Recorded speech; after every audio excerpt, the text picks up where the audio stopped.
여성분이에요. 새벽에 벌떡 깨어나 음식을 먹고 다시 잠들어요. 그러니까 자다가 새벽에 일어나서 음식을 막 먹고 잠든다는 얘기죠. 저는 새벽에 벌떡 깨어나 음식을 먹고 다시 잠들기를 몇 개월째 간헐적으로 반복하고 있습니다. 저의 의지 힘으로는 도저히 대항할 수 없어서 나라는 존재를 내려놓고 해라님께 간절한 도움과 지혜의 말씀을 청합니다. 음식을 먹을 때 먹은 후의 포만감, 만족감, 그리고 저 자신에 대한 경멸을 느낍니다. 사람들이 제가 많이 먹는 모습을 보거나 개골스러워지거나 뚱뚱한 모습을 현호할 것 같아서 깨어있는 의식 중에는 음식을 잘 절제합니다. 아니요. 그대는 지금 음식 먹는 걸 혐오하는 게 아니에요. 음식 먹는 걸 섹스하는 거로 투사하는 거예요. 그래서 그렇게 수치스럽고 혐오하는 거야. 사람들 앞에서 못 먹는 거야. 혼자 먹어야 돼, 몰래. 그 새벽에 깨는 거예요. 섹스는 언제 하죠? 밤에, 새벽에. 응? 그 에고는 섹스하고 싶은 에고예요. 무의식 중에. 근데 섹스하면 너무 수치스러우니까 차라리 대신해서 먹는 거로 해. 낮에 먹으려고 할 때마다 남들이 볼 때 저 여자 봐, 섹스해. 이렇게 수치당할까 봐 두려워서 머리로는 뭐 개걸스럽게 먹는 게 혐오스러워. 그게 아니에요. 그래서 참았다가 새벽에 벌떡 일어나서 남들 다 섹스하고 자는 시간에 먹는 거예요. 엄마 아빠에게 많이 먹는 것, 뚱뚱한 몸매가 되는 것에 대한 비난을 많이 들었어요. 저는 일남 이녀 중 장녀이고 현재 동생들은 독립해서 살고 저만 부모님과 셋이 지내고 있어요. 저는 외국에서 일하다가 돌아와 부모님 집으로 다시 들어왔습니다. 저의 주요 일상은 자기 치유, 마음 공부, 독서, 명상, 가족과 남자친구 그리고 세상을 사랑하는 일입니다. 아니 어떻게 세상을 사랑하는 일을 하나도 안 하고 있는데 세상 사람들에게 도움 주는 일을 해야 일을 하는 거죠? 가사일만 가사일이라도 제대로 하나요? 뭐 무슨 일을 하십니까? 지금 이거는 전부 애기가 노는 건데요. 회사 가서 사람들을 위해서 일을 하거나 집에서 가사노동을 하거나 뭐 이래야 되는 거지. 자기 치유, 마음 공부, 독서, 명상, 가족과 오직 자기 사랑받고 싶은 것만 하지 세상을 향해 사랑 주는 거 하나도 안 하잖아요. 세상을 사랑하는 일을 어떻게 하는데 뭐 하는데 사랑해 하면 사랑하는 일입니까? 세상을 위해서 헌신 봉사해야 되죠? 힘든 일을 해야 돼요. 가서 노동을 해야 된단 말이에요. 일을 해야 돼요. 그렇죠? 근데 그걸 안 하고 있어. 어머니는 독재적이고 애정결핍과 나르시즘이 심하세요. 생계 능력이 뛰어나시고 어려서부터 가족의 경제를 위해 희생당하고 헌신하셨습니다. 자기 자신을 버리고 자기 자신의 몸매, 소유물 등에서 만족을 못하셔서 늘 내적으로 심한 공허감과 외톨이라는 마음을 가지고 계십니다. 저는 성장기 내내 지금껏 엄마에 의해 버림받았다는, 거절당할지 모른다는 커다란 두려움을 가지고 살았어요. 아버지는 집착이 세고 아끼는 근성이 강하시며 체면을 중시하셨고 자기 표현과 생존에 대한 두려움이 강하십니다. 어머니, 아버지 앞에서 저는 제 진솔하고 가장 나약한 자아를 드러내기가 너무 두려워요. 제가 분명 상처받을 것 같아서요. 저희 엄마는 몸이 뚱뚱한데 스스로 자신의 몸을 수치 주고 싫어하며 다른 이상적인 몸을 꿈꾸고 다이어트를 자주 하시며 젊은 제 몸매를 바라보시고 부럽다고 말하십니다.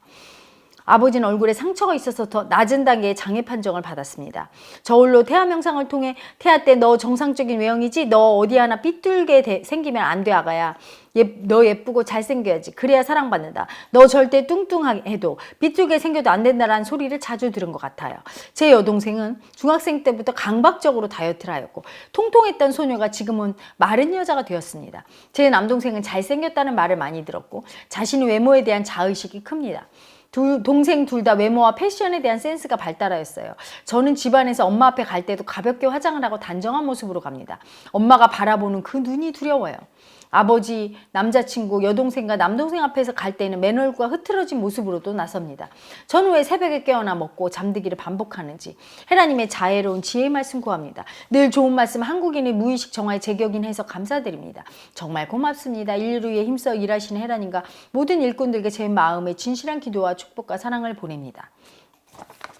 자, 그대는요 지금 자기 외모 열등감, 자기 외모 비하 그게 크고 그래서 먹는 거에 대한 강박적인 어떤 비난하고 수치하는 애고가 있어요. 수치 주는 애고. 근데 더 큰 문제는 뭐냐면 그 먹는 거를 단순히 먹는 거를 보지 않아요. 너무 수치 주다 못해 이미 먹는 거를 거의 섹스하는 수준까지의 수치. 남들 앞에서 먹는 건 남들 앞에서 섹스하는 거와 같다고 동일시하고 있어요, 몸이.